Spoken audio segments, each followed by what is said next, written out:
नमस्कार दोस्तों। छत्तीसगढ़ सहायक शिक्षक का जो परीक्षा हुआ था, जिसमें भाग 5 से पर्यावरण के प्रश्न पूछे गए थे, जिसका संभावित आंसर की हम लेकर आए हैं आपके लिए। तो देखिए यहाँ पर दिया है, भारतीय भेड़िया एक महत्वपूर्ण जानवर बन गया है क्योंकि दोस्तों इसमें थोड़ा सा कन्फ्यूजन है, क्योंकि देखिए उनकी मौजूदगी से जंगली कुत्ते गायब हो गए हैं, ये तो नहीं हो सकता है। इसे राज्य पशु के रूप में चुना गया, ये भी नहीं हो सकता है। तो देखिए इसका नाम जो है रेड डाटा बुक में आता है ये, और ऑप्शन डी, यह लगभग सभी भारतीय वनों की खाद्य श्रृंखला का केवल एक महत्वपूर्ण सदस्य है। तो ये दोनों में से कोई एक आंसर है। अगर आपको पता है तो कमेंट जरूर कीजिएगा। चलिए दूसरे क्वेश्चन को देखते हैं। तो देखिए दूसरा क्वेश्चन में दिया है, प्राकृतिक अध्ययन की नींव किसने रखी है। तो प्राकृतिक अध्ययन की नींव जो है लुइस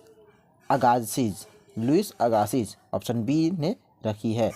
चलिए फिर देखिए कौन सा वन्य जीव अधिनियम के अंतर्गत अनुसार एक क्षेत्र को राष्ट्रीय उद्यान के रूप में गठित या घोषित कर सकता है।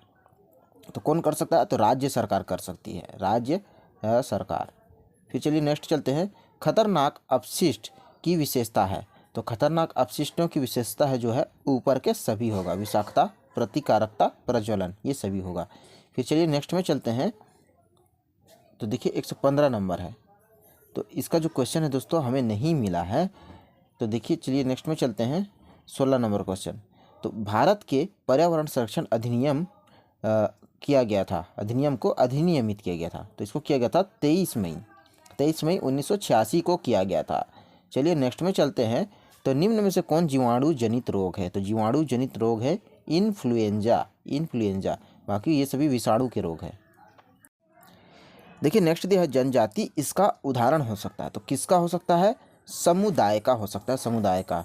फिर चलिए अगला चलते हैं, BOD स्तर वाला पानी बहुत अच्छा माना जाता है। तो कौन सा है, इसका सही आंसर है, देखिए इसका सही आंसर जो है 3 से 5 ppm, ऑप्शन सी 3 से 5 ppm।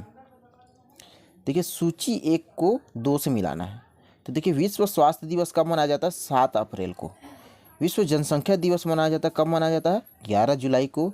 ओजोन दिवस मनाते हैं 16 सितंबर को। एड्स दिवस मनाते हैं 1 दिसंबर को। तो ऑप्शन बी वाला सही है, ऑप्शन बी सही है इसका, ठीक है।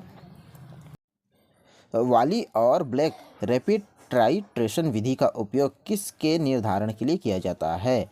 तो किसके निर्धारण के लिए किया जाता है, तो मिट्टी का जैविक कार्बन के लिए, ऑप्शन ए इसका राइट आंसर है।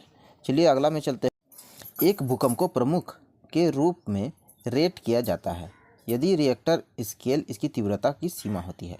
तो ऑप्शन डी होगा 7.0 से 7.9। चलिए अगला देखते हैं, ट्रोपोस्फीयर और थर्मोस्फीयर संबंधित है। तो वायुमंडल से संबंधित है, ये वायुमंडल की निचली परत होती है।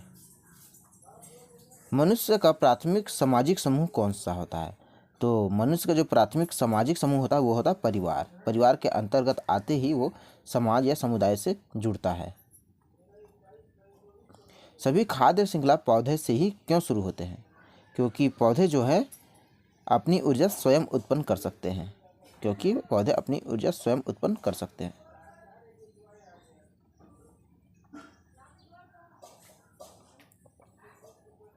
फिर देखिए, भारत के निम्नलिखित में से कौन सा संस्थान पर्यावरण जागरूकता कार्यक्रम में समर्थन करता है।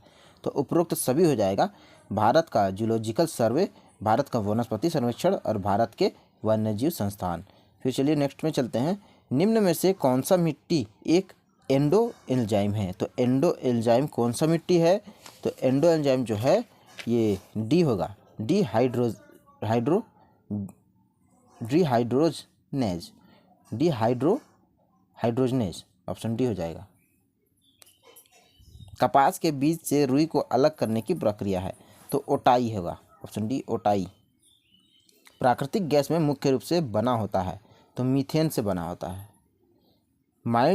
माइंड सेल्फ एंड सोसाइटी पुस्तक किसने लिखी है, तो इसको मीड ने लिखा है, मीड ने।